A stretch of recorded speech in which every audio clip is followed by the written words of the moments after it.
What is going on? Welcome into the sit down here on the Built in Buffalo Network's Facebook, YouTube, and Twitter, presented by Duff's Famous Wings. And I'm your host, as always, the one and only, the Sauce God, at Buffalo Sauce God on all social medias. Joined here with the guy over here, first of all, starting for the Buffalo Bills podcast lineup, is starting at tackle, Montage himself, who, by the way, was just talking mad shit in the backstage. So I want to get that out. Huge. I don't know if I need a breath mint for you or a piece of toilet paper because you talk a lot of shit. And also, Montage has also got somebody to his right on the screen, or maybe your left. I can't really tell. But joining me back here, I think for the third time now, is Matt Greco. Matt, or is it Greco? Tell me. Greco, come on, it's Italian. You should Greco, nail Roman. I'm just busting your balls. You know what I mean?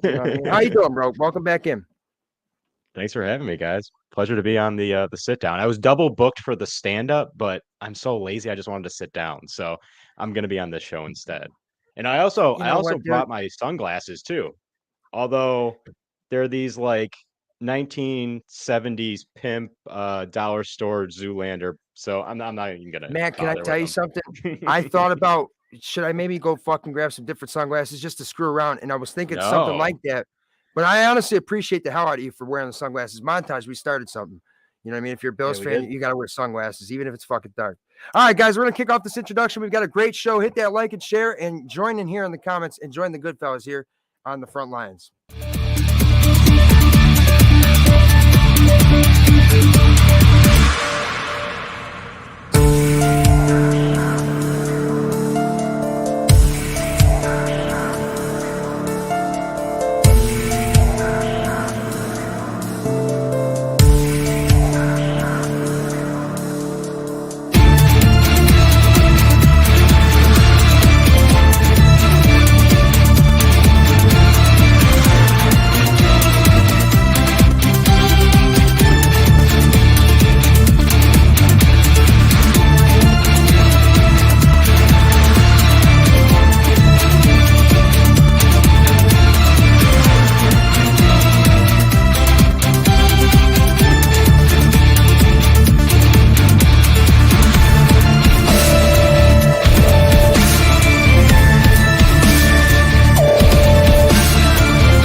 Time, and it's Saturday night. It's 7 p.m. Eastern Standard Time here on the Built in Buffalo Network's Facebook, YouTube, and Twitter. And I'm honestly pumped because we had Mike Shimbursky on last week, but I've actually had a chance to sit down, no pun intended, here with Matt a couple of times.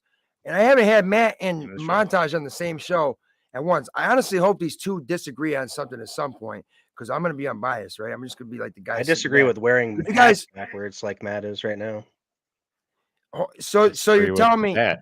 You tell me I gotta. You guys have a hat thing on. I gotta get a sideways hat, perhaps. That's right. All right. So Juan, let me tell you what we got on the table here. You're live here in the sit down. If you haven't done so, hit that like and share, and do us a favor. If you're watching on Twitter, retweet this. Then join us on the YouTube channel. Subscribe and make sure to come on in the comments because it's the only way you can interact with us here in the sit down. A bunch of good fellas up here tonight. We got 3 paisans. I don't know if we could fucking handle enough hands moving around, but Matt, first and foremost. Welcome back. I want to know what do you got going on in the world of content right now? You're host of a podcast. Yeah. So the Witty Not Funny Sports Podcast, for those who've not listened, first of all, thank you for having me back on, guys. A pleasure always to be on the sit down. But Witty Not Funny Sports Podcast dropping every Sunday on the Built in Buffalo Podcast Network. Myself and my co-host Tony, we like to goof around. We like to do, not the X's and O's, but more the Jims and Joes. And we do satirical humor. And we don't think we're funny, but we probably think we're funnier than we actually are. And we like to put in pop culture references and movies. And like, for example, the episode dropping tomorrow, we do something every year called draft season, #DraftSZN. And we rank just random topic. And the episode dropping tomorrow, we do the most overrated like athletes from movies, TV shows, video games. So we just do fun stuff like that. And if you get a chuckle out of it, I feel like we've done our job. immediately you're talking draft day stuff. So Vontae Mack, no matter what, number one, he's got to be one of the more overrated ones of all time, right? Kevin Costner in that fucking movie trades up to go get Vontae Mack. You could have had him in the end of the first. Hell, Montage. What about you, brother? I have to listen tomorrow, see if he makes it. You're on with Peter, and you've got some big things coming up too. I don't want you to announce them just yet. We'll get to that kind of later in the show. But Montage, what's been going on in the Buffalo Blitz there with the other guy with good hair here at Built in Buffalo? Absolutely, yeah. Tuesdays, 8 o'clock. Join us on the Buffalo Blitz as well. We're going to do a lot of X's and O's and a lot of draft coverage, kind of evaluations and stuff. Our guy Robbie's coming in. Rob, appreciate you being here, bro. And then, I think that the off season, it's kind of going by quick. So I think there's a lot of good shows lined up here. Gonna obviously get into some draft coverage, and it's only a short week and a half away. 12 days away, Jim Kelly amount of time. And Montage, you're right. The offseason has kind of flown by between not having shit to talk about because we're pissed off we're not even in the Super Bowl to here we are talking about first round draft pick potentials to trading for guys like DeAndre Hopkins. We're just here waiting and like we're at the cusp of the season. So I'm honestly pumped for that. But we have a little countdown going here in the sit down. And of course, if you guys haven't remembered, I'm going to start quizzing people. The countdown to the 2023 NFL regular season's first game is only 144 days now. And honestly, that feels a lot better than 151. I don't know about you fellas, but Matt, what gets you through the offseason, as far as sports and anything else, because when we don't have Bills football, got to have something. Something, NBA playoffs, NHL playoffs, kicking into high gear. But I just want to say that number, 144, square root 12, Jim Kelly's number, it's got to be a sign, right? And 12 days till the draft? Illuminati. What? 12 days till the draft? What is going on right now? This is like, we need to examine this further. Fellas, let me pause the show for a brief Where's second. the Keno like I've machine been at when you need Matrix all week. What did you say, Montage? Where's the Keno machine? We need to get some numbers played here. First of all, no. That's hilarious you say that because the last time I fucking gambled is the last time I'm ever going to gamble at a casino because I won 1,600 on Keno. Whoa. And I played 20, but I only played maybe $2.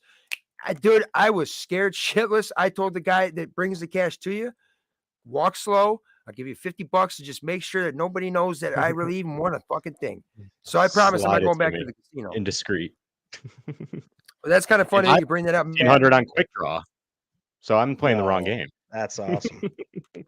And now, of course, we don't condone or endorse any illegal or underage gambling of any sort. Bet and play at your own risk, ladies and gentlemen. But Matt, are you much of a bettor? I like to get my blood boiling a little. Let's just say that. Not too much. Just a little to keep my interest. Now, Roy, the USFL actually paid us to, keep people entertained while they have the USFL going. But Roy, welcome back in, man. Roy,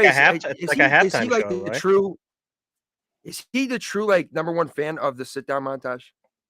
I think so. Look at his logo. He's got everything. No, he's like that was a trick question. Mama Montage is. There you go. Yeah, Nancy. Believe me, I have not invited to dinner tomorrow. All right, let's get this show on the road. Guys, if you haven't already done so, hit that like and share. This is the Sit Down on the Built in Buffalo Network's Facebook, YouTube, and Twitter. This is the Sauce Guy joined with Mafia Montage. And, of course, Witty Sports 716 on Twitter, the host of the Witty Not Funny podcast. We got 3 prizons up here. The Goodfellas are here. Join us in the chat. This is, of course, presented by Dove's Famous Wings. And Montage, let's get to it. So I'm going to ask both of you this question and see what you guys think here. And let's start with Montage here first. Are we going to actually trade our pick at 27? And why or why not? We're going to trade it. Because I just think we're going to trade it. And that's kind of, I don't have a good reason why, but I just think it's going to be traded. It's been traded the last 5 years. And I just have a feeling they're going to want somebody either someone's not going to be there at 27 that they wanted, and they're going to go back to get more players, or they're going to go up and get the person they want. Yeah, honestly. What do you think, Matt? See, I think Anthony's trying to say something. He keeps cutting off. like that. So I don't want to interrupt it. You just got to keep going, If he cuts out, you just got to keep rolling. That's why I asked you guys, is my internet cutting in and out? Oh yeah, big time. I think his pit All right, vipers are guys. So you have to blocking give the me a moment. Wi-Fi connection. Montage and Max, take this for a second. They're I'm too back cool. in. Yeah. Yeah, So so you go, dude. 27th pick, right? Trading. I agree with you, Lance. Like, I know Anthony wants us to disagree, but I agree with you. I think they should trade the 27th pick.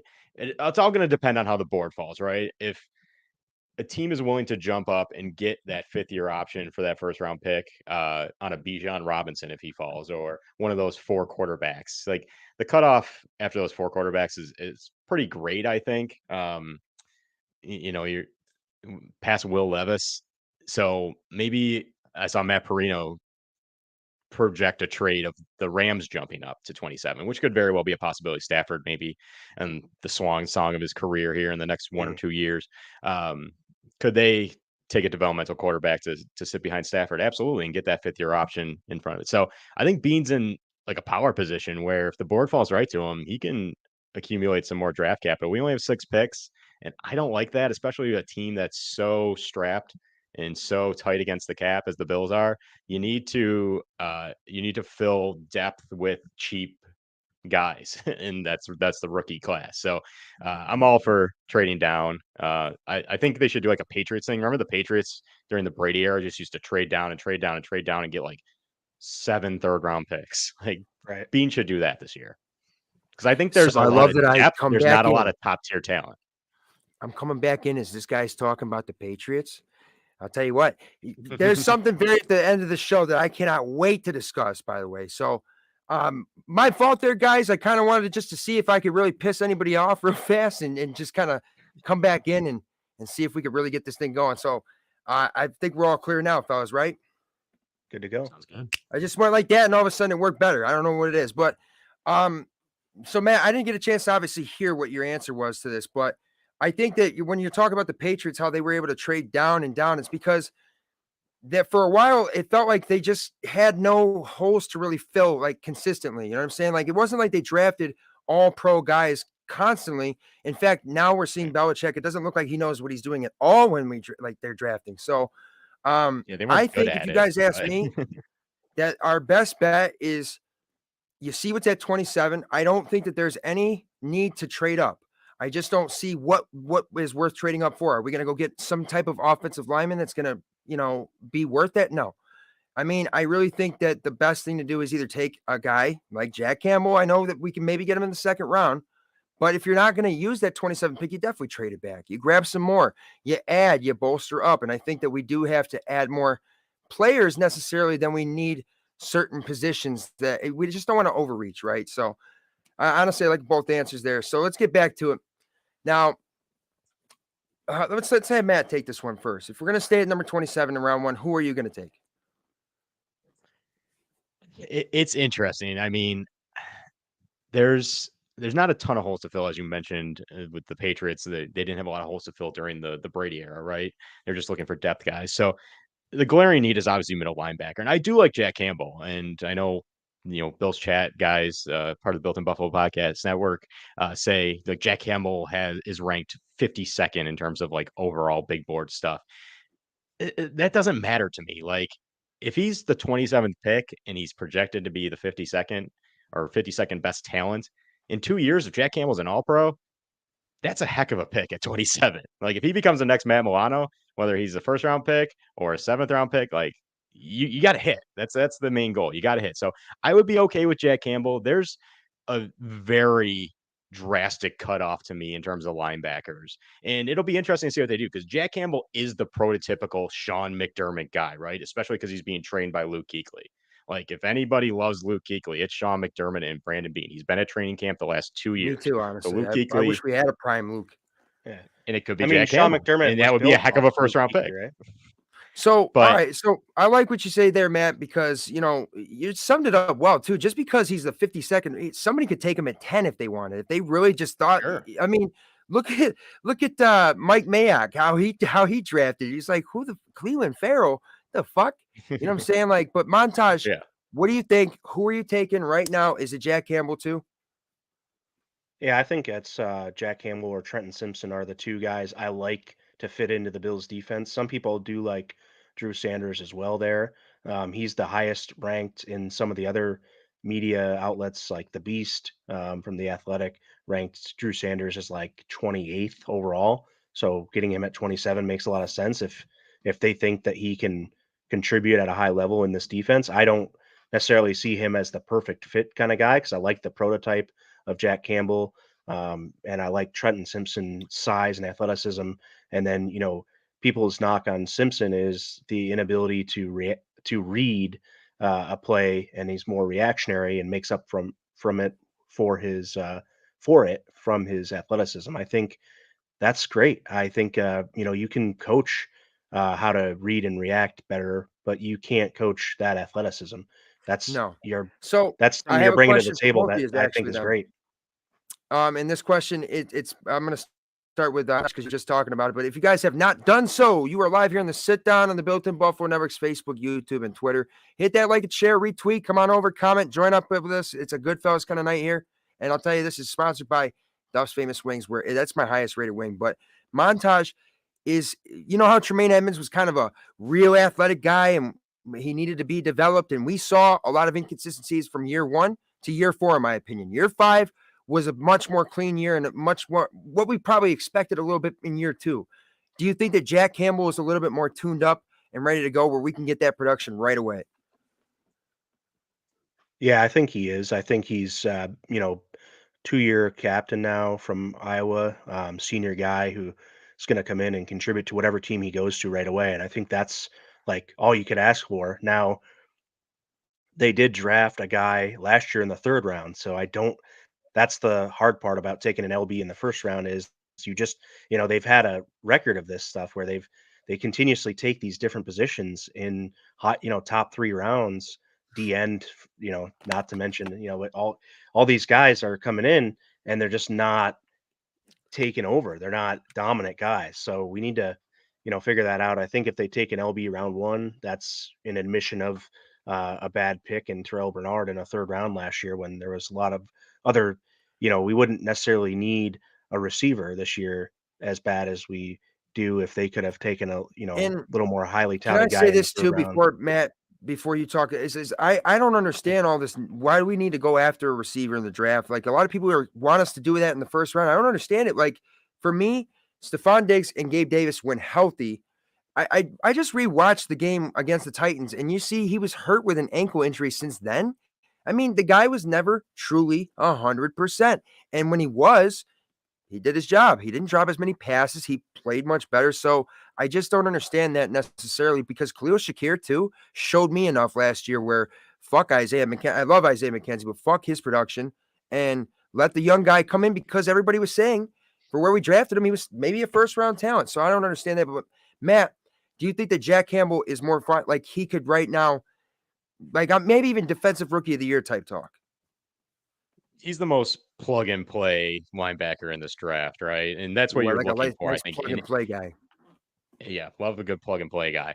But that's what you're looking for this year. When you look at last year's Super Bowl champion, the Chiefs, every single draft pick they had last year made some kind of impact in their route to the championship. And we have, I hate when you look that. at us in comparison, we have Kyrie Elam not seeing the field, our first round pick not seeing the field until, the later 3/4 of the season. Bedford started over him. And Terrell Bernard, as you mentioned, like was an healthy scratch most weeks as a third round pick. And James Cook didn't see the field till past halfway through the season. Like we And why need is this that? draft, if anything, every single guy to make an impact from day one. And not every single guy, that may be stretching it, but we at least need our first Top 2, two, 3. 3 round picks. Yeah, Yeah. to be starters No, day we one. got And we we got a oh, legit draft the way the Jets did last year. The Jets honestly drafted their team so yeah. well that even with a shitty quarterback like Zach Wilson, they were competing. You know what I'm saying? So, Yeah, uh, absolutely. Drew Sanders is going to be interesting to me though. If you think he's there that round is the 2? pick, he could be there round 2, but if he is the pick for the Bills, that is a whole different discussion because he is not a traditional middle linebacker. He is more of like reminds me more of like a Lorenzo Alexander, McBean's first year. Like he had to use Lorenzo because Lorenzo's been around, but it's not really fitting in the scheme. So he kind Shout of out had to to like Zoe. put a square peg in a round hole kind of thing. He's more edge rushing linebacker. And this is a copycat league, right? Like, what's every team looking for? They're looking for when the Chiefs won, they're looking for the great quarterback, a la Patrick Mahomes. When the Giants won the Super Bowl, everyone's looking to bolster their defensive line because they had Pierre-Paul and Strahan and Justin Tuck and all those guys, right? So what's the copycat? Who's the best? Who's the best defensive player in the league? You know, arguably you could go many ways, but it's probably Micah Parsons. And if there's no athlete quite as big as quite as talented as Micah Parsons in this, but Drew Sanders is probably the closest guy you're getting in terms of the type of player he is. He can come off the edge. So not traditionally middle linebacker. So I wonder if he is the pick if they move Milano to middle linebacker and then have Sanders kind of be just this free roaming, fluid, positionless linebacker that kind of Micah Parsons is.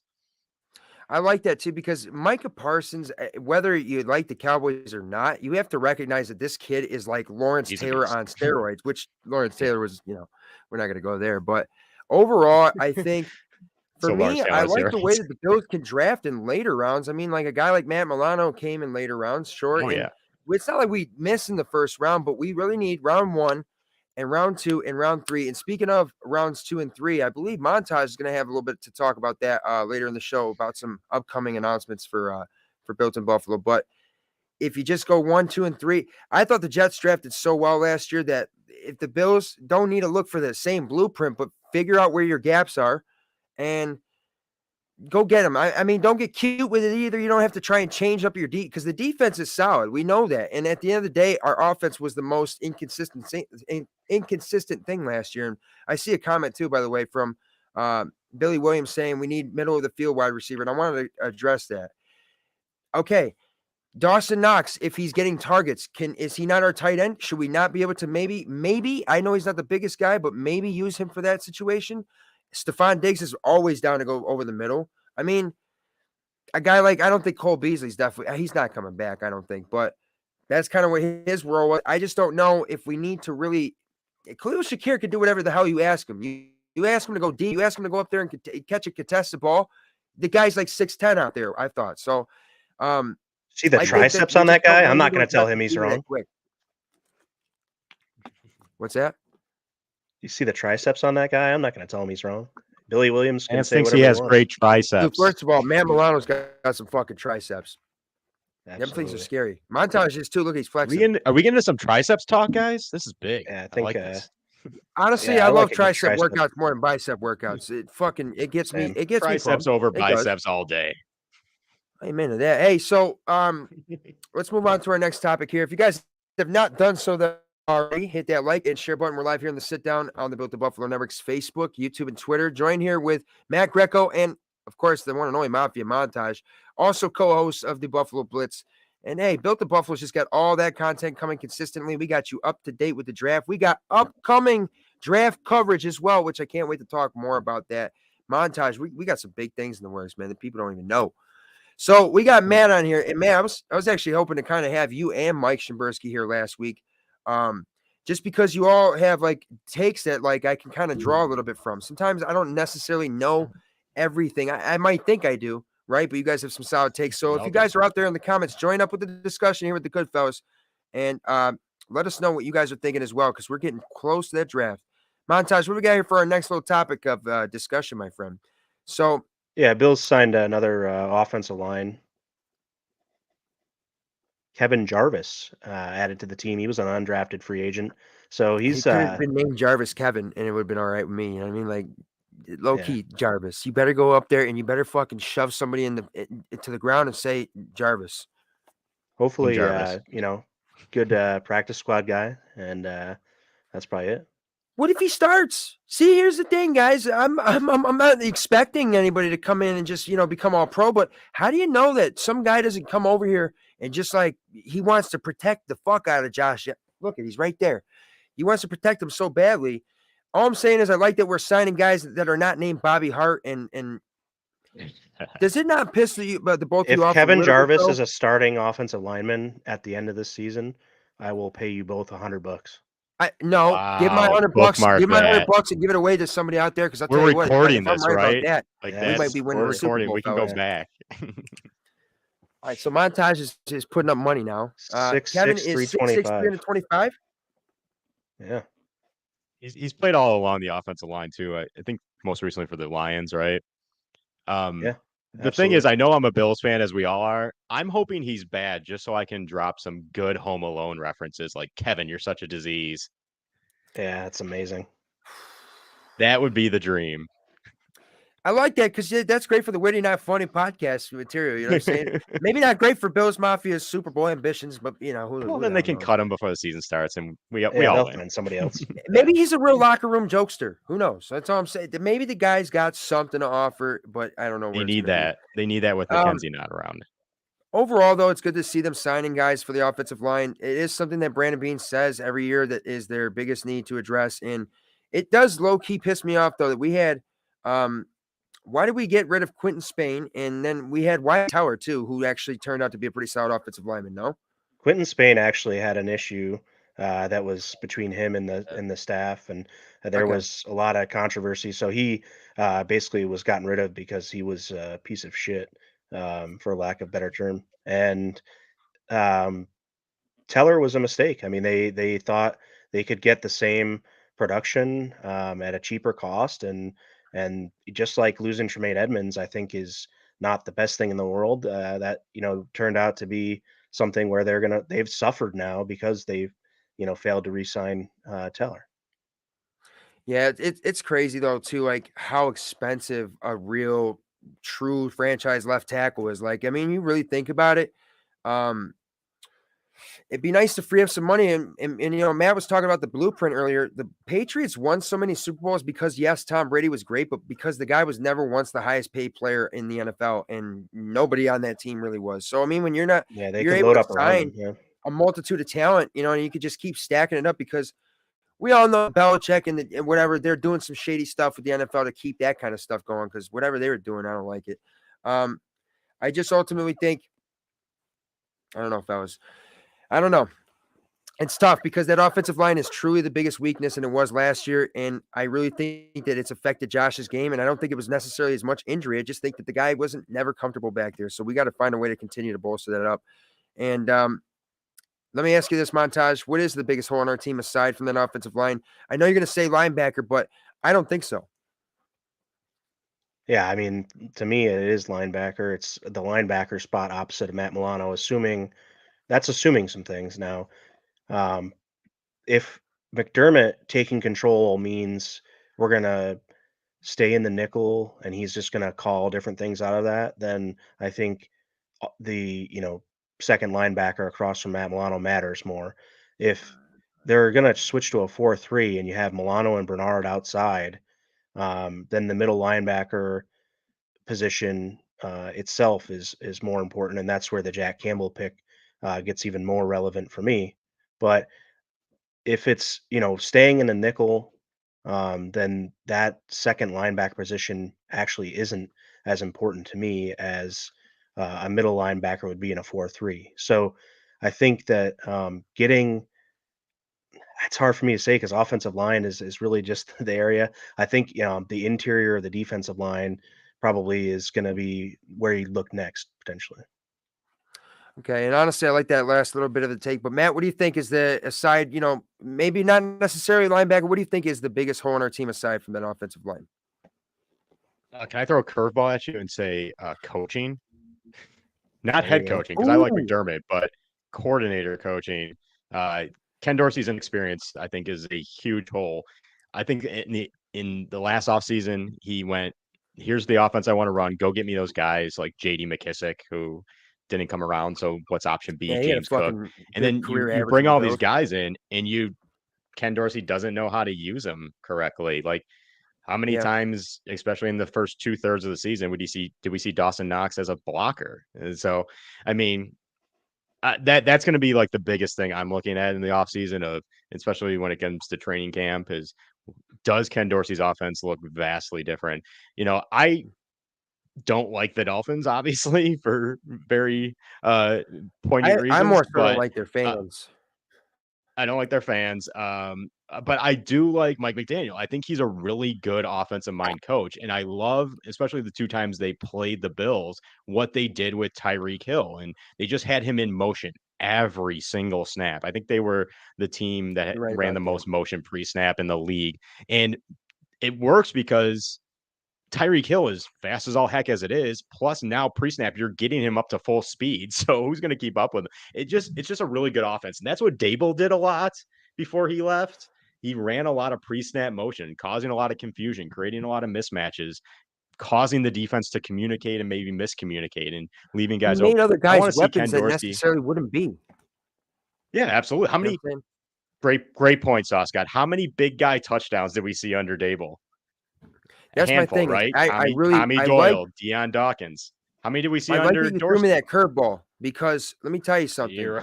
Number one, I was always hoping for an 0-2 count because that pitcher throws me a fucking curveball. I'm knocking it right out. Like that was the easiest pitch for me to hit. It's nice and slow, fucking finesse. But no, I like that you said that because I really think that it's a good thing that Ken Dorsey had woes in the first season. And I use this as an example a lot because it is I think similarity, but how about Greg Roman after the MVP year of Lamar? Nothing seemed to ever get like anything close to what Right. that Didn't offense change looked anything. like in his MVP year. And it's because Greg Roman didn't change much about it. He was figured out and he didn't do anything to evolve it, right? But Ken Dorsey is the type of guy that's going to try to figure out how to figure Fix it it out up, yeah. because in this league, you either figure it out or you get figured out. And I think that Ken Dorsey is obviously stepping in with new tools and stepping into a first year as a play caller. And that's the same thing with Brian Dable. It took him a minute to kind of get things in the rhythm Mhm. and establish the way that he wanted this offense to run. I think that it's a big thing too when you have like I'm not saying Davis Webb is a fucking QB whisperer or anything, but like that guy being there too, like can low key be a difference for somebody seeing something that Josh can't, or maybe that the offensive coordinators don't. And there were some differences. We have a different quarterback coach, obviously, to replace Ken Dorsey. So I think that that's a really good point there because Ken Dorsey, I'm not even looking at on the chopping block. It's obviously Leslie Frazier. And we talked about this a little bit last week if McDermott is on the hot seat. I don't think so after, if they don't get to the Super Bowl this year, obviously, then we can talk about that later. But I think overall, Ken Dorsey just needs a chance to just like, all right, go back to the drawing board. We don't have all these expectations this year. Let's just go in and try to just play ball, establish an identity. And yes, you see that comment there, DF Forever, saying please like, subscribe, and share. Make sure to hit that like, hit that retweet button if you're watching on Twitter. And I'll tell you what, it sucks. You can't comment. I don't understand it. Elon Musk helped these people out in Bills Mafia. But hey, it's easy. Come on over to the YouTube channel and join us here. And don't forget to subscribe. So overall, guys, great takes so far. And Montage, we got any comments you want to really highlight before we actually move on? I actually haven't really said much because I want to tell people that super chats on YouTube are heavily prioritized. And I'm going to see that, right? Because I got a lot of things going on, but I'll see that right away. Take this one, Montage. Yeah, I like the take from Roy. Obviously, I agree. I think that last year, like I mentioned, one of the holes was the interior defensive line, but that was because of injury a lot, and we were playing a lot of guys like C.J. Brewer, practice squad guys, were having to come in and contribute, in their rotation at a high level, and they just weren't able to do that. So I think Jonathan Kingsley, the we're looking at you. well, he's a defensive end, It's the but my pod, yeah. uh, I yeah, fucking I love think he's that guy.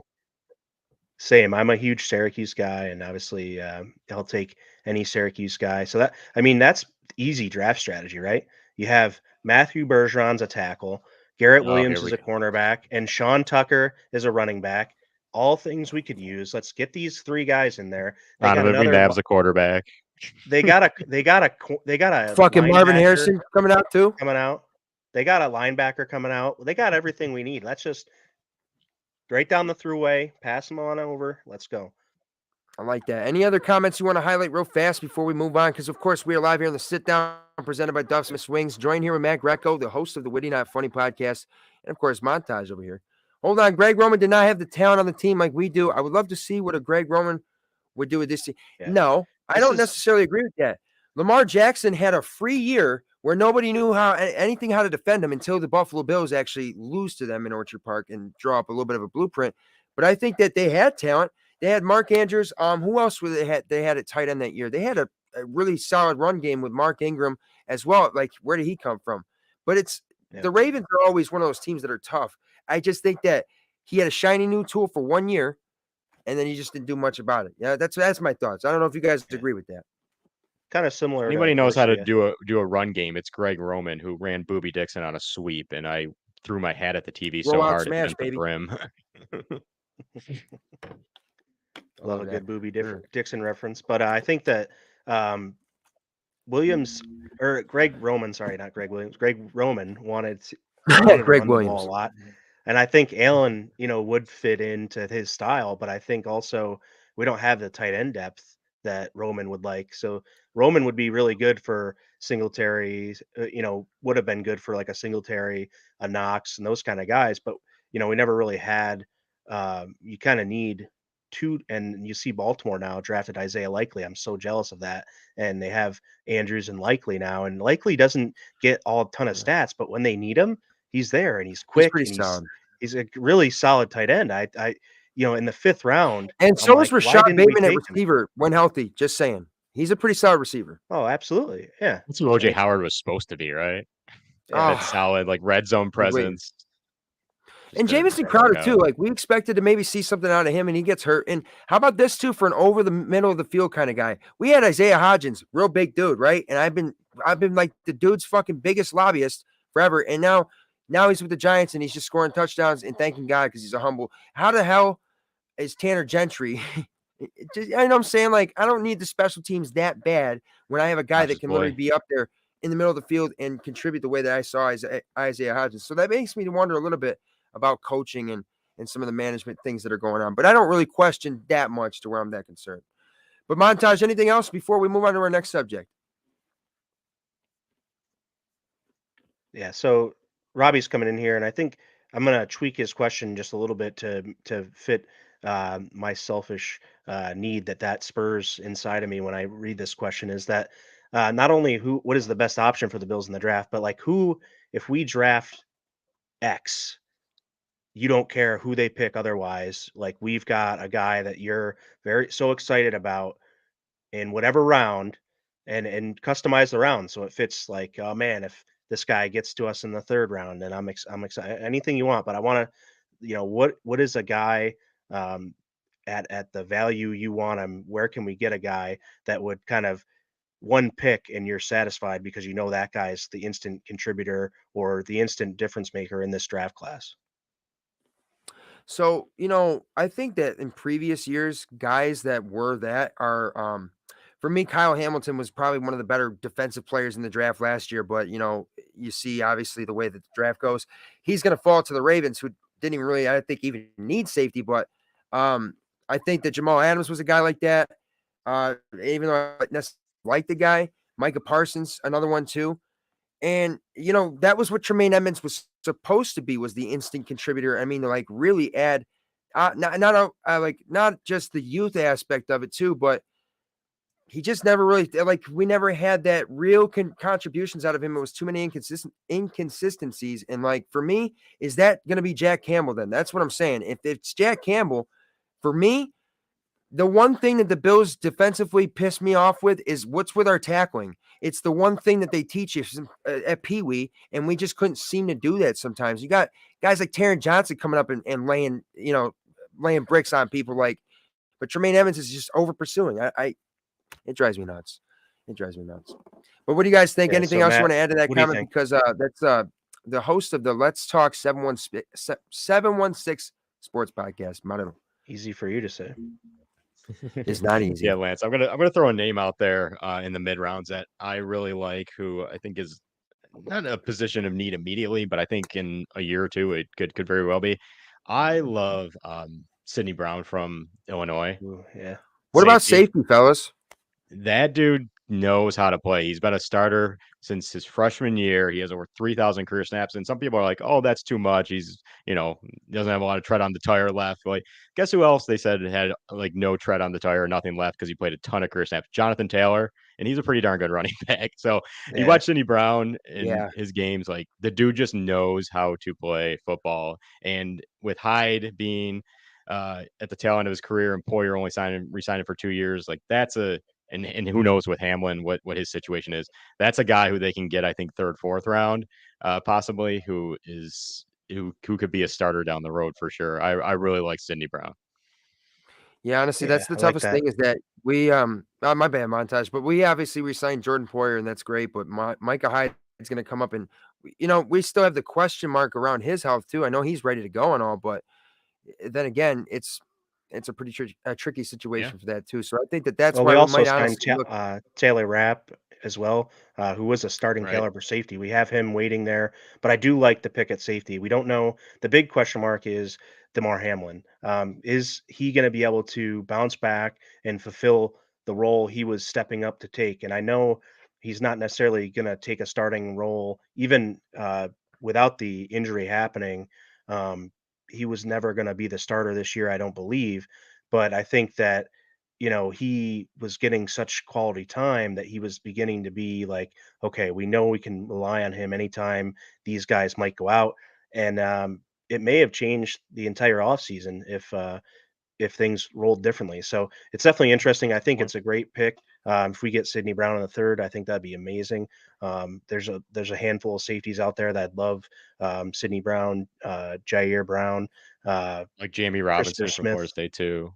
Yep, Jamie Robinson, and then either of the kids from Florida, Torrance or Dean would be decent later round picks in safety. The big thing that I want to say to for Robbie's question there is the best option that I like. If we can get one of the four defensive tackles that I think would fit here, between Mozzie Smith, who would have to be maybe if we traded 27 back and we get him in the mid to late 30s potentially, something like that.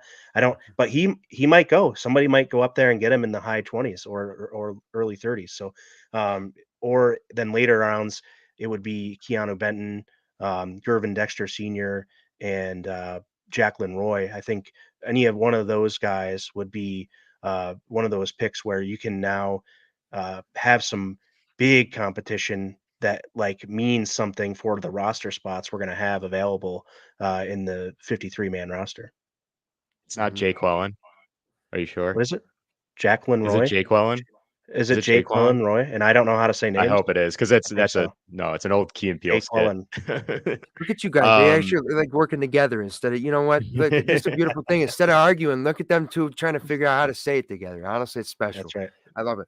Guys, if you have not done so, Wait, though, I you don't know if are it's on live here in the Babel. sit down for the Built in Buffalo Network's Facebook, YouTube, and Twitter, hosted by myself, Sauce God, Mafia Montage, and a special guest tonight, Mr. Matt Greco. So we are discussing a little bit about the Bills' biggest needs and all this and all that. But at the end of the day, I also want to ask one more question before the next subject here, Montage.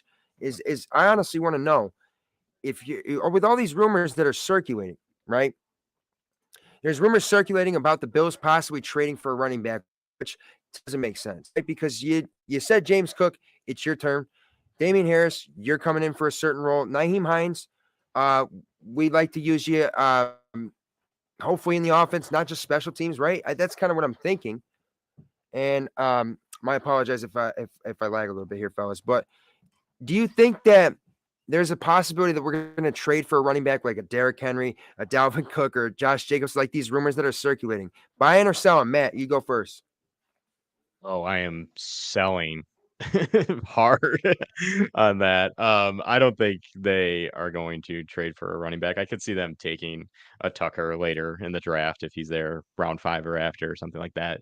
Which I'd be totally okay with. I think he's a very good player. But in terms of like trading assets for a Derrick Henry or Josh Jacobs or someone who these rumors have been Josh circulating Jacobs, about. the I rhyme just shit. don't see it because that's not their identity. And I don't think they ever want it to be their identity. I think they want their identity to be Josh throws 45 plus times a game and sprays it all over the field. And, the passing game will supplement the run game. That's the same reason I don't want them to draft a running back. If Bijan Robinson's there at 27, you're going to use your first round pick, which could Yeah, be extremely valuable for a guy who might get like 12 to 15 carries a game and, you know, 3 catches a game. Like, I don't know. I just I don't see the value I know. in I running love back that. because I they love don't utilize your it. take. I think the same fucking way, bro. Like I legit think the same way. And there's David Myers, of course, one of the hardest working men in all of the content. Dave Myers, the CEO, Celebrity. president of Built in Buffalo. Montage. I'm gonna let you go to this one first before I kind of talk a little bit about what Matt was saying. What do you think? Are you buying or selling on these rumors? Yeah, I'm gonna buy it just to be different, I guess. I think that they're definitely having Well, the don't conversations. compromise your authenticity. You No, I son of a think that gun, you. it's Look at you. they're at least gonna check into it and see, what the price is and go from there. I don't think it's necessarily gonna happen. I'm not buying that, but I think that they're definitely going to check into it. And that's the thing, the way those rumors really get started, I think, is that they literally look into every scenario. And Brandon Bean says that right out into the media, and people just don't necessarily take him at his word for it. But it's true. It's like they literally just go through every scenario they could find and see if they want to do it. So they ask, what's your price for Dalvin Cook? What's your price for Josh Jacobs? What do you want to do? I think, I wonder um, how they change the prices for teams. Like I like this team a little bit better. We'll give them a discount. No, I think yeah, this is what I wanted to really say though. If Derrick Henry was like going to be offered like on a Bill O'Brien trading DeAndre Hopkins type scenario where you're trading for a bag of chips for DeAndre Hopkins, and you're going to do that for a guy like Derrick All Henry, as day. much as I don't think that running back is at all like something that we are just in dire need of. Derrick Henry with that fucking ponytail and Josh Allen would probably be like the scariest backfield since like the possibility of Jim Brown and Ernie Davis. Just saying, right? Um, I think that I'm not buying these rumors at all, though, because really those guys that have heavy contracts, we don't really have that kind of money freed up. And right now we're trying to stay somewhat youthful instead of trying to be like a one and done type of Super Bowl window. We have a much larger Super Bowl window where running back, we have to just establish the identity. And James Cook, it's running back one. Damian Harris or Naheem Hines, I don't know about RB2, but I just want that identity where we're not wondering who's going to come in and be the primary running back to kind of have an opportunity to take over the game. So that's all I got for that one. But ladies and gentlemen, you are live here in the sit down. Bills Mafia, hit us with a like and share. And Mafia Montage, I tell you what, I'm looking forward to talking a little bit about some of these announcements that we got coming up too. And I'm also looking forward to the very end segment of getting saucy because Matt's over there talking about the Dolphins for a second. And by the way, I never commented on that. Mike McDaniel is not a good head coach. I fuck him. I don't like him. I don't like him. I don't like Say the he's a good head Dolphins coach. Say fans he's a good lately. They offensive piss me off. mind. They're mean. They want to fucking just make you sweat in the humidity for crying out loud. And I'm tired of it. Just give me a fucking beer and leave me alone. All right, Montage, let's move on to this next one here, my friend. And so this one, the Bills don't obey OBJ, and I'm sure that you're surprised, right? There was rumors about this one. I feel like for the last 9 years of his career. Um, what do you make of it that he signs with the Ravens, and that were the Bills ever even really in on him? yeah. I mean, for sure they were in on him. I think that I'm never gonna believe Von Miller again. But I was gonna say. yeah. Yeah, dude. Look, Like, my biggest I hitched my train to Von Miller's wagon there, and I said, "Hey, look, until it doesn't Never. happen, I'm gonna trust what Von Miller says." And now here we are, and he didn't even come close to getting here, and I'm glad. I mean, I don't know what he was asking the Bills for versus what he got from the Ravens, but I hope the Bills were nowhere near that price. And I think that I'm not surprised that he signed elsewhere, but I am surprised he went to the Ravens just because of their situation with Lamar Jackson. I think, when you don't have a idea of what your quarterback situation is going to be next year, it's tough to come in and bring in a top flight guy. Now, I'm glad they did that, but I don't know. Again, you don't know how the situation is going to play out with Lamar. So, I think John Harbaugh forgets that the quarterback exists on his football team. So, like, you could just get Joe Flacco yeah. for one good year, and your defense can have like 30 players, and that's it. Matt, what do you make of the fact that OBJ is not signing with the Buffalo Bills? And this is something that we were interested in. Do we need to go after somebody else? Do you think? I mean, the fact that he has like -3 ACLs at this point, according to reports, I don't know if I would have been on board with signing That's him yeah. for that amount of money. Um, and Lance is exactly right. Like, never trust anything Von Miller says ever again. Like, he always said OBJ signing like next week. No, obviously never happened. And he said he was going to be back from his injury in like 2 weeks. No, he's out for the year. Like, just Von. We say And on then our he's asking podcast, for like 20 mil a Von year. Miller. Von Miller's the type of guy that thinks he's friends with everyone, and everyone else is like, yeah, we don't really like that guy, or we don't really talk to him as much as he thinks we talk He's to a him. union rep. So yeah, like he's got no street cred or something. I don't know. If he wants to be a GM, he's got to up that a little. No, But ask Cam Newton if no, Von Miller has street credit, because I think 100% Von Miller put the fear of God in Cam Newton, who's a much bigger guy than Vaughn, I'm pretty sure. sure, So Vaughn, if you're he could listening to this, you cryptic can fucking tweet come something on and about you Von can tell Miller. Matt to chill out over there. You know what I'm saying? I'm just saying, like, one thing come true. Like, did he predict that Yeah. he was going to be champion of Dancing with the Stars? Like, I don't know. Like, Well, he said maybe it. that's Yeah. the He one that said he said that came legitimately, true. like it's not a matter of if, it's a matter of when for OBJ. Like that's what his take was on OBJ. So then when I heard that, that's where I kind of like landed at like, okay, well, if he's gonna say that and put his neck out there Yeah. for that. Now, I mean, I get it. I say a lot of stuff in sarcasm and just, out of moments like, take a chance and you take you shoot your shot and things like that. I think um Drum up yeah, conversation. Yeah. we know that Vaughn and OBJ are friends, and he probably was Yeah. hopeful, No, and but it's just was having a hype day when he went on the show and said, yeah, we're definitely gonna get him, no doubt. I honestly think too. So I'm not like, okay, I'm surprised he signs with the Ravens, obviously, because they don't even have their quarterback locked up. So, we can't get a deal done with an MVP winning quarterback, but yeah, we can go sign a guy with -3 ACLs, as we just said. Right. So for me, it's hilarious though. He's on the way to see the New Jersey Jets. And if the Ravens just gave him a call and said, hey, can you 18 mil guarantee? Come on, dude. There's no way on earth that you can give that kind of money to somebody like that. I mean, it's like we in Bills Mafia were probably assuming he was going to come here on a 1-year veterans minimum or something. Like this dude's like hoping to get like quarterback money. It sounds like it's just not what we need. And honestly, I really think that DF you touched on a little bit. And he says OBJ going after the money should tell you everything about what OBJ wanted.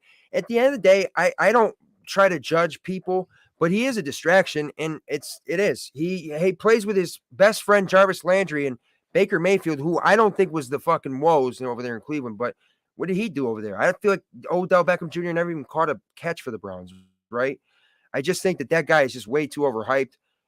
I'm glad that we didn't even sign him. I really hope that we weren't really even in on him. And Von Miller, you got to stop with that unless it's worth it. I mean, come on, Vaughn. You can't be trying to get your buddy mega deals. The same politics, you know what I'm saying? So, and I see this too. I Let me want to just say touch on this something. real It's fast. disrespectful that you say the Ravens don't have a quarterback. They have Pro Bowler Tyler Huntley. There it Okay, is. See, put some respect this on is his why name. I He's a fuck with Pro Matt, Bowler. because first of all, the Ravens had a 3 quarterback thing for one of my fantasy football championships where if Lamar's not playing, Huntley or I think the next guy was Johnson after him, and all 3 were winning fucking games from him. Just saying. Overall, though, it is something that it's whatever. Odell Beckham, have fun. The Bills will look elsewhere and spend their money, I think, much more wisely, or they'll draft, or they might not because they got guys that have enough talent to play on this roster. So, and guys, of course, we are actually just, I want to real fast. I know I'm a little capo de capo captain, boss of bosses, right? But we, of course, are here just having a good old time. No hateful stuff, nothing but positivity. And if you guys want to talk smack to us, it's okay. Just let us know in like quotations, sarcasm, because we can't read the internet. You know what I'm saying? We can't. But we're happy to have you guys in here, Mafia Montage and Mr. Matt Greco, the host of the Witty Not Funny podcast. I'm dying to come on there too because that sense of humor you got over there. You talk about the Dolphins to get me going. It's going to be a lot of fun, my friend. So, Montage, any comments elsewhere? I don't think so that we have to really check in, but we've got some more talk. No, we're good. Yeah, let's Okay, move so on to the overall, next I want to say to you guys, if you're just now tuning in, though, hit that like and share. This is the sit down here on the Built in Buffalo Networks, Facebook, YouTube, and Twitter, presented by Duff's Famous Wings. And guys, don't go anywhere. We've got plenty more in the show left, including the one and only Getting Saucy, which is going to be a lot of fun because I got some actual fuel. Like, I'm pumped about this. But now, Matt, let's give this one to you first. After failing to win that Super Bowl last year, why should we feel like we're the number one? Like, let's give some fucking hype and positivity back to Bills Mafia and remind them why we should still feel like we're the number one team. 2 words, Josh Allen. He's Yeah. the best quarterback in the league, in my opinion. Him and Mahomes are probably 1A and 1B, but when you have Josh Allen running the helm, you are always in the game. You have always a chance to win every single week. So I mean, it's really two sides of the coin. I'll go quick here because I know we're strapped for time, Oh no, but no, no. like Let's random. We wrap just it all. run however long we want, brother. We are. Oh, good. Let's go all night. We have network freedom. Thanks, We Dave. didn't even say fuck. It's two sides of the coin. Like half the fan base feels like it's frustrated because when you look at the team on paper, they're kind of running back the same team they did last year, and that includes all the deficiencies as well. Like, oh, we don't have a good run defense. Well, let's bring back every single defensive lineman we had last year and not change anything up. But also, the flip side of that, the optimistic side of that is this team's really good still. They still went 13-3 despite all of the Winning crap their that division. happened to them off the field and on the field. So, in reality, they're only 2 or less games away the past 3 years from a Super Bowl. So, it's right there for them. They should absolutely still be favorites. And honestly, too, it's not like they played shitty in some games and still won. You know what I'm saying? So that's what great teams do is they find a way to win. But Montage, give it to us, brother. Because I'll tell you, I got a great answer for you guys as well. But Montage, why should we just remind Bills Mafia that we are number one? And it don't matter what anybody else says. Yeah, I think the Bills are starting to get a little bit on a roll there with the betters right now as well, and I think it's absolutely right. What DF Forever was saying, is that the teams picked to win the Super Bowl are more likely the next year. Yes. So I think that, um, whoa, heyo, there it is. Super Oh, chat, Josh Allen, it's our time. So Morning Mine agreed with you, Matt, and that Josh Allen is the difference maker, and I love it. I think, you talk about getting the shiny new toy in Von Miller last year. You have both of those, new. talents on offense and defense. While Von was new to the team, yeah. So, Yeah. there was very much excitement in that, and so now this year that excitement is kind of tapered off. Von's hurt, so he not start the year on the field. There's different things, but what you don't look at and what could be brewing here is that okay, well, now we're gonna watch and see those deficiencies and then have some answer for them, hopefully, We're right? gonna clean it And up. then obviously there's the factor of being healthy. So if Vaughn comes back, say week 8, like Trey White did, well, now hopefully by playoff time, you've got you know, Vaughn ready to go, ready to make an impact on games. If he gets hot for 3 games in the playoffs, it's over. Like nobody if he decides to change a game, and has the ability, you know, Just stay healthy, coming damn back it. from this injury, I think yeah, stay healthy. You got to imagine that that's going to be a dangerous team to face in the postseason when it's a one game scenario and the With game's on the line and experience you've got too, to where face it's not Von like we're Miller and inexperienced. Greg Rousseau. Yeah, no, So this exactly. is You what have I want to Rousseau. really say. I got a little fucking potential solution, and it's gonna sound unconventional, but everybody in Bills Mafia who goes and puts a futures bet on the Bills to win the Super Bowl, stop doing that. Vegas doesn't want that to fucking happen then. So go put it on the Patriots or the Chiefs so that they don't ever touch it, right? Stop betting on the Bills. That's Montage. I think realistically, that's why I didn't bet on the Bills like ever, right? Because I feel like I want to give no incentive for any fixins to come on into the fucking game. And I'm onto them too. But I think overall, the Josh Allen, yes, is the main reason, sure. But let's not act like this isn't the team currently running the AFC East that is bolstered up, winning games when they shouldn't, and they're finding ways to get it done. That's what great teams do. I mean, I've seen games where they're throwing tons of picks, but the right moment and the right play and just that little bit of momentum sways their way. That's what Josh Allen does. And I mean, you see it. I don't think there's another guy in the NFL that I want on my team more in the fourth quarter than Josh Allen. And I'm not even saying that to be biased. I just legit think the way that he comes in, he puts it all on the line. That's a Kobe mentality right there. At the end of the day, you're just gonna fucking go for it. I love it though. So I like these reasons, guys, and appreciate that super chat. Guys, keep those super chats coming on in because, hey, we're only getting more fired up as we get going through the show. This is the Sit Down presented by Duff's Famous Wings live here on the Built to Buffalo Network's Facebook, YouTube, and Twitter. Saturday nights at 7 p.m. Eastern Standard Time, and the audio version of this podcast will be made available as well. And I want to say this too, that we are moving to Thursday nights, May the 4th, be with you. So, I mean, honestly, thank you, Dave, for making it real simple for me. If it was that or Cinco de Mayo, fucking perfect, right? So you guys have to check us out on Thirsty Thursdays. Actually, my favorite day of the week, Montage. I was born that day. I don't know. It feels great, right? Keep those comments flowing, guys, and let's keep on moving because hey, we got ourselves a little bit of a pain trains coming. We got ourselves pain trains coming. Now, who wants to take this one first? I'll let either of you can just speak right up to it. But will the New Jersey Jets trade for quarterback Aaron Rodgers? Lance, would you like to do honors? Sure. Yes, but Wow. I hope they don't. I think that it's funny they haven't No, yet, he's and I not. think they're gonna be scrambling to do something during the draft, and it's gonna be interesting to see what happens. Listen, if you're seeing the black hat man like he is on his DMT trip, that means you're not having a good trip, Pacho. You know what I'm saying? Like Aaron Rodgers ain't going nowhere. He's over there playing mind games. Get him Nathaniel Hackett to do whatever the hell he wants him to do. Go get this player, go get that player. At the end of the day, that's such a difficult trade to make because of what the Packers are going to probably want and because of the money that Aaron Rodgers is owed and guaranteed, right? And why on earth would you just say, I don't give a shit about winning Super Bowls, so I'm going to go and have fun in New Jersey? No, he's going to stay where he's already known everything, and he's just going to finish his career there with his guaranteed money, and that's it. Because at the end of the day, Aaron Rodgers just want to have some fun in the offseason. I think that guy's just clearly bored over there. And that's coming from actually my buddy Sam, who is a Jets fan. He says that he thinks Aaron Rodgers is just bored over there and doesn't even think he's coming. And honestly, why the hell would you even go get him? You want to sacrifice everything for a guy that literally, just like he likes to talk about DMT more than he likes to talk about football games? I'm just saying. I'm not judging. I'm just saying. So It'd be funny if I'm they telling you don't what, get guys, him we're getting even more because fired up it'll be here. big time And egg on their face.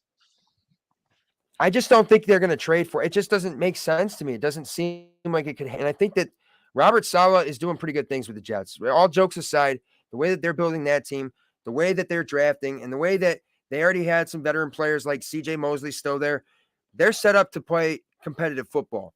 But it's the fucking Jets. And then we have the Bills who are led by Josh Allen, so I'm not going to give them any more credit. Montage, any comments out there you want to highlight real fast before we get moving on?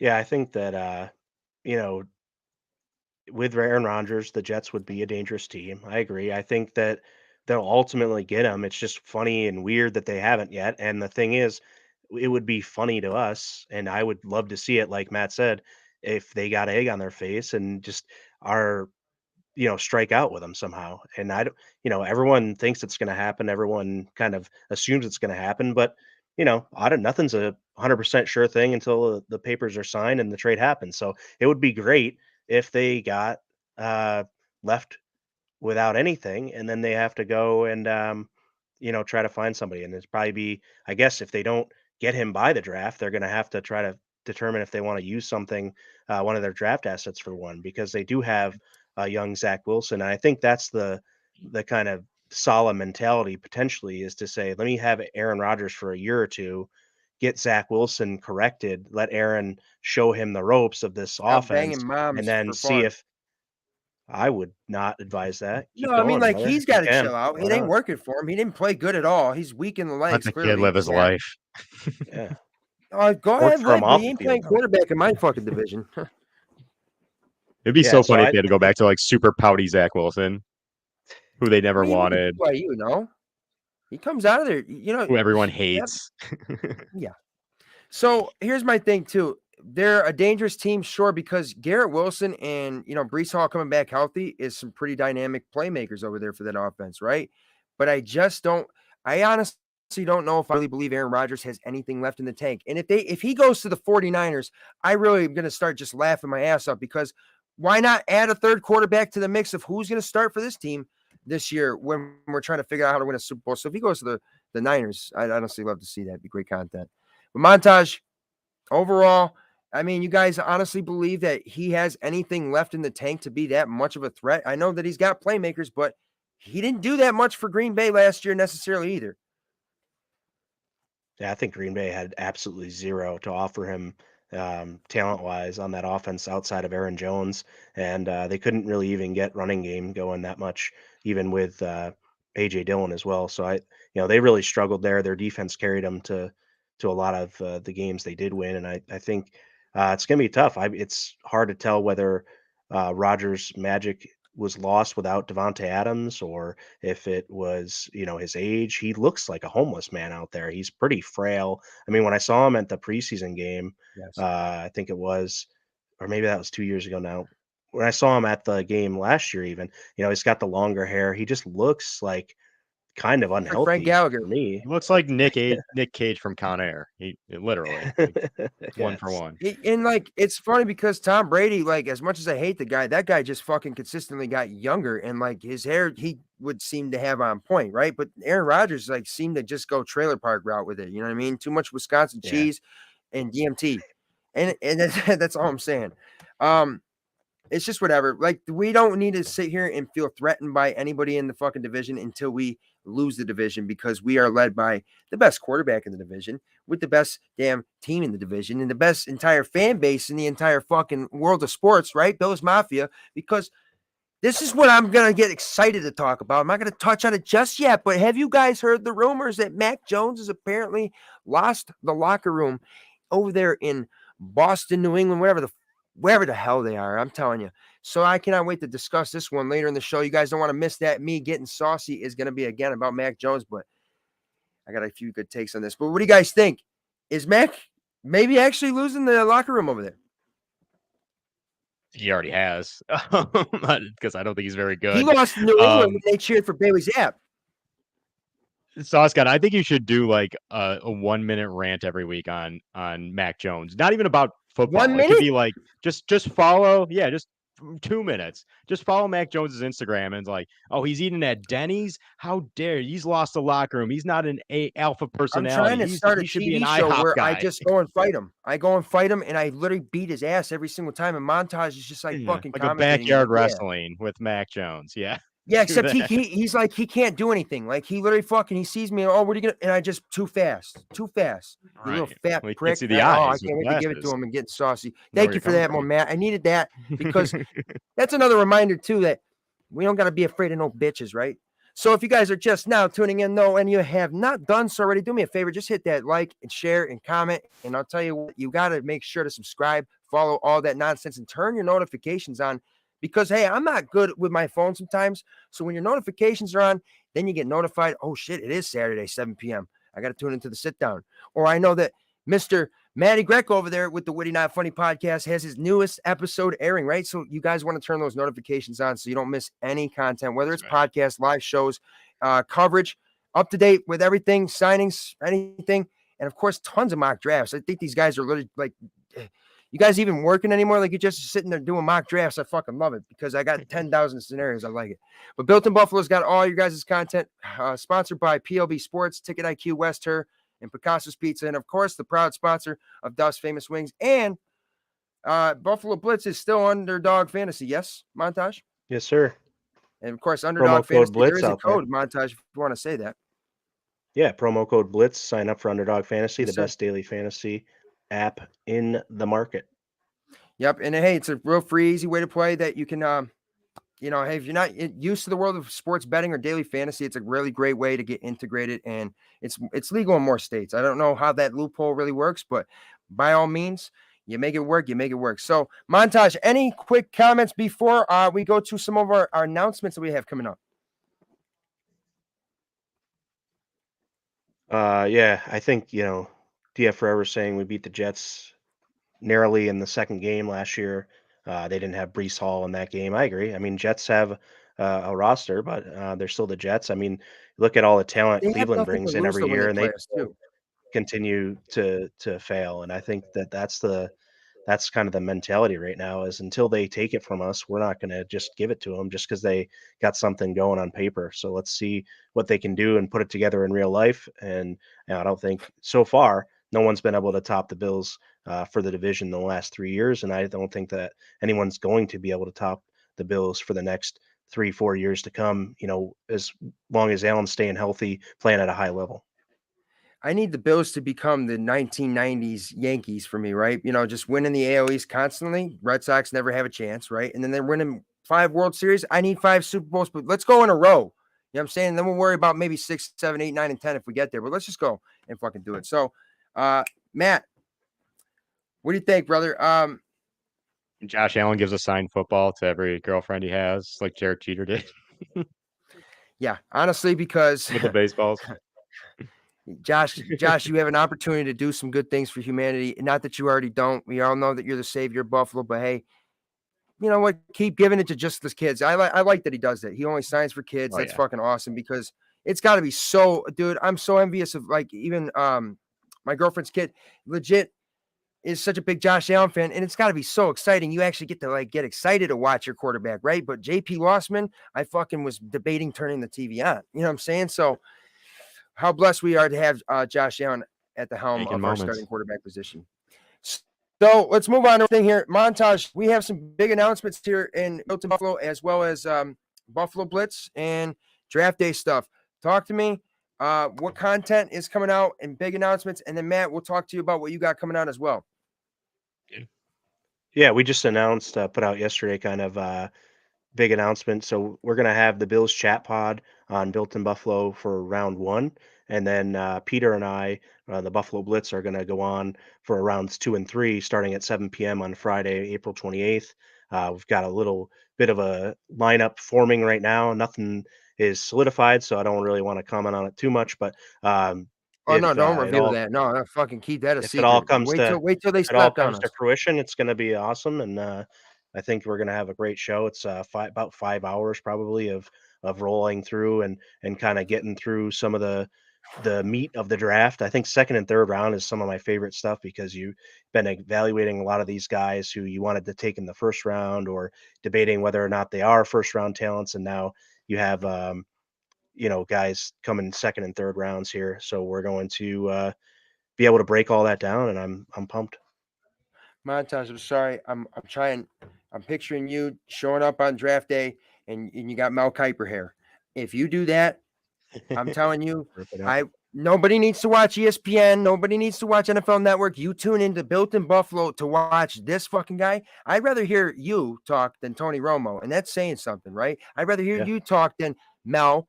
I want to see John Gruden get Mel pissed off, but I don't know if we're going to see John Gruden again. Obviously, he's a little canceled at the moment. But I think this is really exciting, Montage, because, hey, you and Peter have studied this draft extensively. Rounds 2 and 3, man, that's the meat and potatoes for me. Everybody's so focused on round 1, but not me. I'm focusing a little bit on rounds 2 and 3, so I'm excited about that. Now, Matt, with your podcast, when can the people see your newest episodes? What else you got coming out for the world of content? Yeah, episodes dropping every Sunday. The Witty Not Funny Sports Podcast at Witty Sports 716. Give us a follow on Twitter. We love following back and connecting with Bills Mafia out there. So, especially DF Forever. Lance, thanks for defending our honor of how we are sarcastic like 75% of the time. Yeah, absolutely. So, Yeah, what the fuck is sarcasm? yeah, right. I'm No, but fucking we just like to have Italian. fun It's with by it. nature. We like to Yeah, have fun with it. So we've done it for 3 years now, and we've had some great guests on, and we've been on awesome shows like the Sit Down. We have a good time with it, and it's something different. It's not just like X's and O's like I mentioned at the top of the show. We try to bring You guys something just different. We are talk about non-conventional. You just kind of different go things. with it and you bring some insight. I like that because, as much as, hey, the sit down is always a versatile thing. We can come in here and be some super serious people. We can also come in here and be fun. But at the end of the day, we keep it professional because we are very passionate, all three of us, about what we do. And I'm really happy to have you both on here because actually both of you have been very clutch for at times. Somebody couldn't come on or something like that. You guys were both, Montage obviously as my co-host, but Matt, thank you for stepping up plenty of times, brother.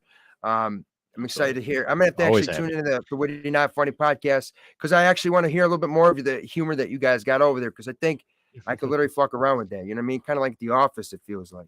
It's an But for acquired me, taste. guys, I'm just basically putting out some reels. I want you guys to all follow Built in Buffalo because Built in Buffalo has gigantic things coming.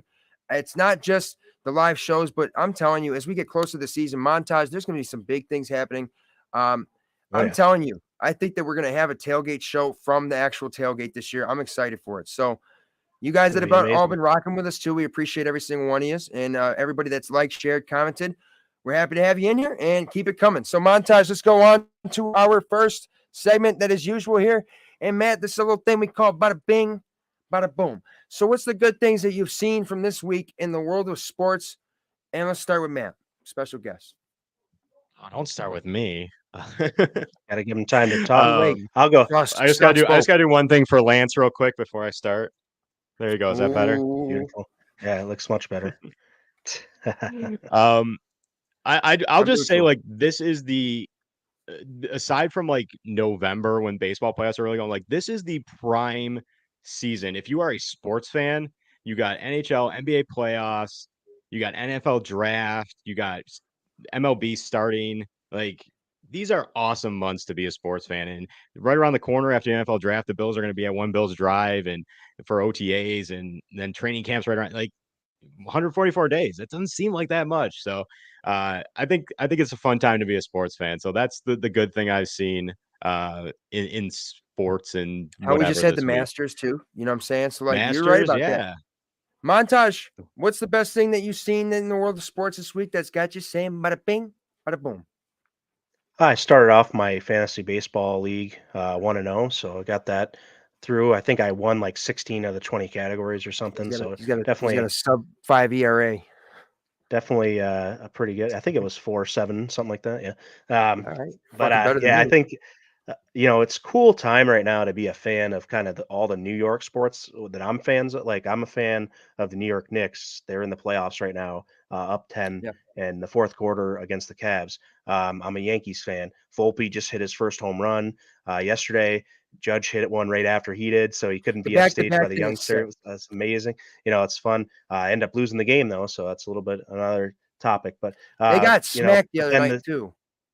the New York Rangers and the Buffalo Sabres are very competitive. The NHL, the Sabres had a really strong showing. Devin Levi kind of Exactly. came in from college and really stepped up and gave the Sabres a lot of life. I love that kid at goalie. He looks like he's going to be the real deal. And it's just kind of like I say, it's a cool situation to have. And then the Bills, obviously in the NFL, being what they are. So it's really cool right now to see.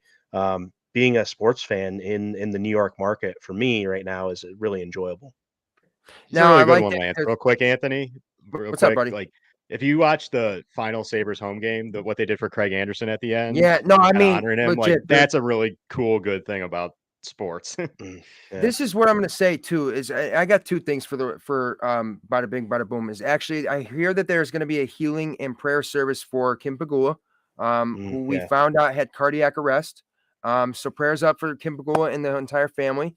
But I also want to say Tage fucking Thompson pushing 100 points for the Sabres this year.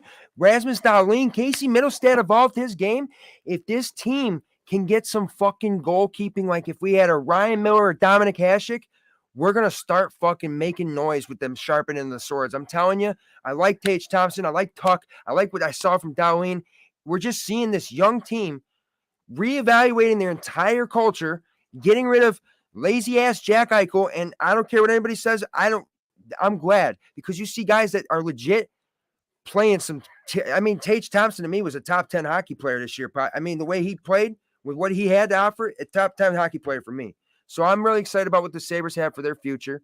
I think that we need to just go back to the black and red uniforms more often and get some goalkeeping and keep bolstering up. So that's what I got for bada bing, bada boom.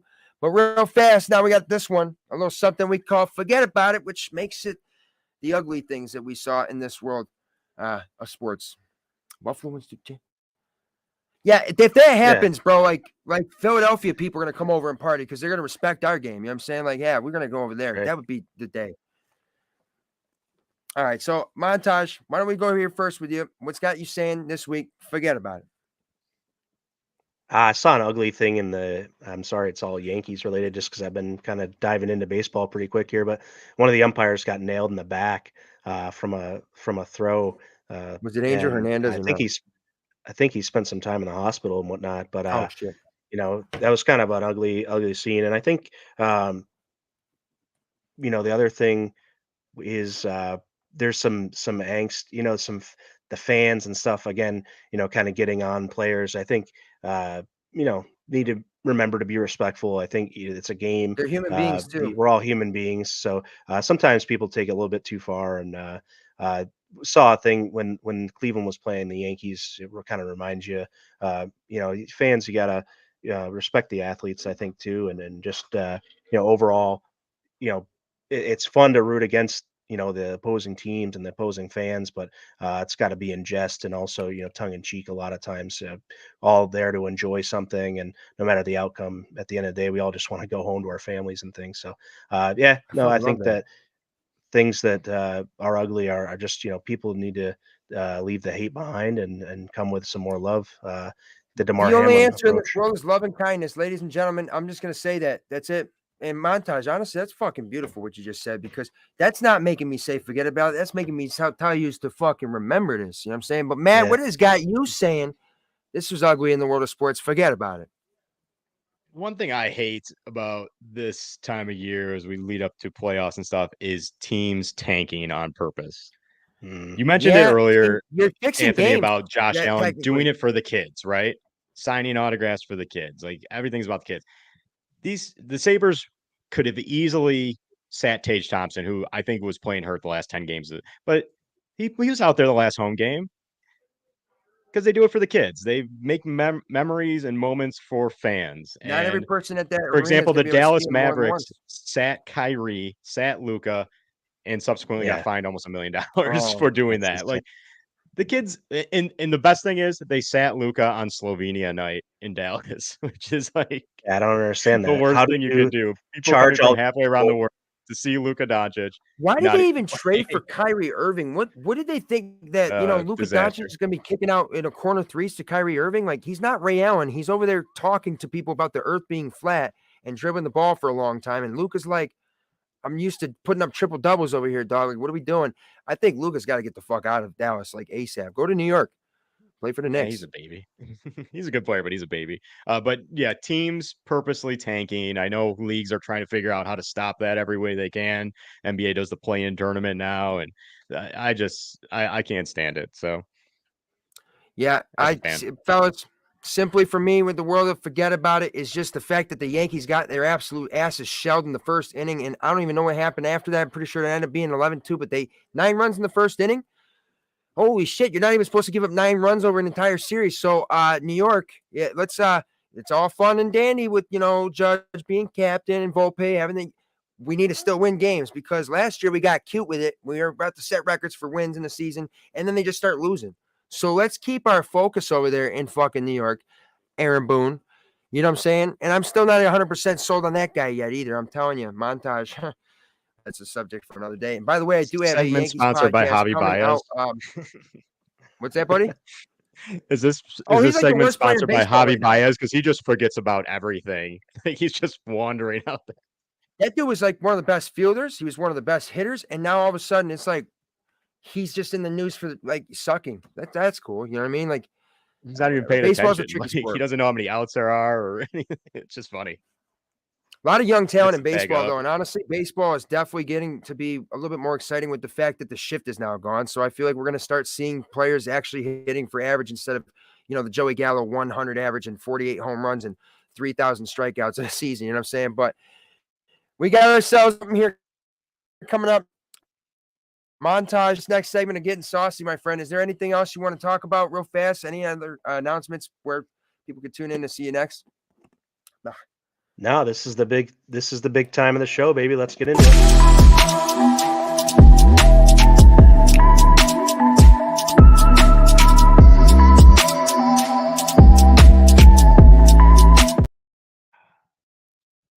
Yep. So you guys want to know something? I always talk about, am I going to come at this with a nice guy stance? Am I going to come at this with a little bit of an energetic stance? Let me tell you something.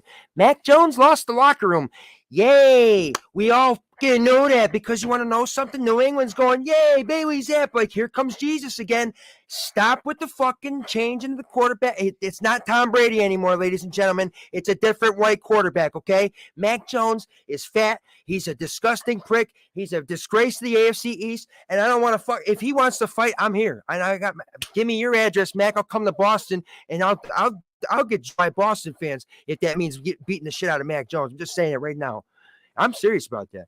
But let me tell you something, fellas. This is why the Bills are the team. You think anybody ever is questioning Josh Allen on that fucking on that team? No. But you know who is questioned? Zach Wilson. You know who is questioned? Mac Jones. You know who is questioned? Tua Tagovailoa, whatever the fuck, right? Josh Allen, he's just sitting pretty back there. He's still leaping. You know what I'm saying? So Mac Jones, fucking Leroy, New York, buddy. You want to come on down? I'm not going to get you any chicken wings or any fucking reviews. Don't expect any sort of nice treatment. But hey, Mac Jones, this is me telling you, I'm getting saucy. Whew. Honestly, I felt like I was actually going to like punch him there for a second. I felt like I actually released some anger. So maybe you guys Could change the name like of the my segment to therapist. Mac Attack. Mac Attack? Yeah, honestly, Mac and the guy. just like imagine he walks out his front door and it's just like boom, right to the back. Like, sorry, Mac, you're not walking outside today. I'm not a violent person, ladies and gentlemen. I don't condone hate whatsoever, but I will tell you this much. If you show hatred for Mac Jones and the Patriots, it's 1,000% legal. Like, it's okay. Like, we don't frown upon it.